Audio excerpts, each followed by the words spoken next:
This week's test, we used the Ballistics Gel that I made. You can find a tutorial in another video. I'll include an annotation and another link in the description.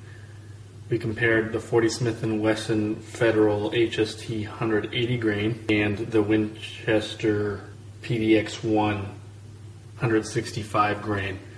You'll notice that between the two rounds that you have one that is the brass primer and one that is the nickel-plated primer. The HST has the nickel-plated, whereas the PDX1 just has the brass. They both have a nickel-plated casing. HST has a much larger cavity and the serrations run along the entire round, whereas the serrations on the hollow point of the PDX1 disappear pretty quickly, and the hollow point is much smaller in comparison to the HST.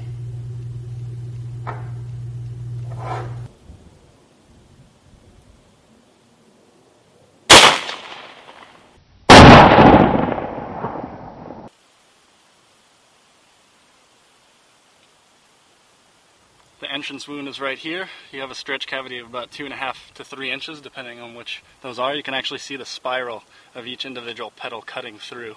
And here's where the bullet actually ended up. I'll give you some measurements afterwards. This is the Winchester 165 grain PDX1.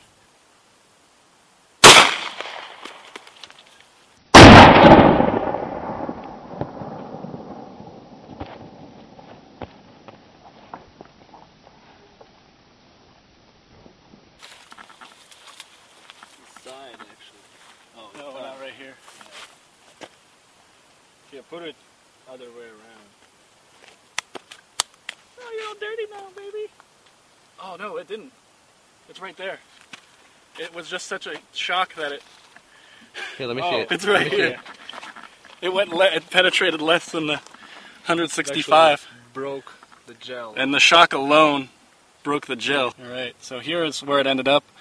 The paths are very close to each other. This one is actually the 165 Winchester PDX1, and the one just above it is the 180 HST. That's the split that it did. And on this side, you'll notice how big it expanded. I'll actually give you measurements later on.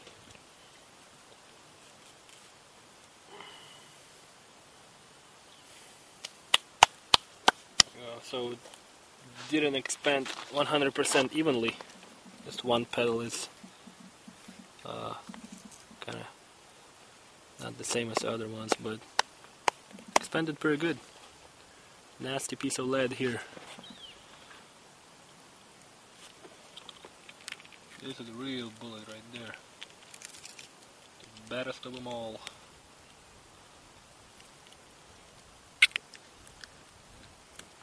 You're getting pretty little piece out,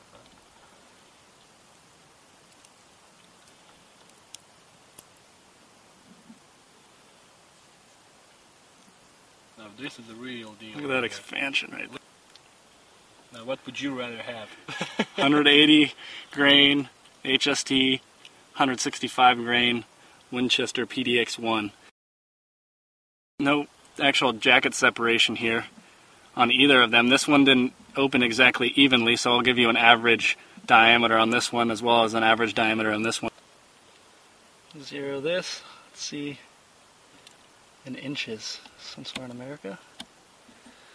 And this is an American round. That is 0.994 of an inch on that measurement. Almost an inch on that measurement.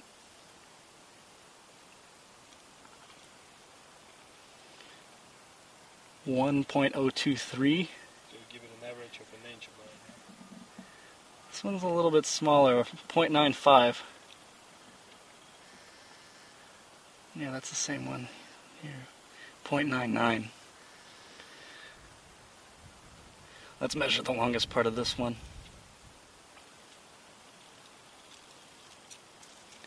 0.784.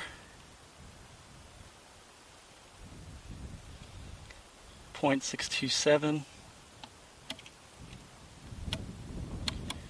0.621. Trying to get a good number of measurements, but it's a little bit more difficult. 0.612. PDX1 performed pretty well with approximately 15 inches of penetration. This is what the actual round looked like out of the gel. And the HST ended up penetrating 10 inches, and it had a huge amount of expansion.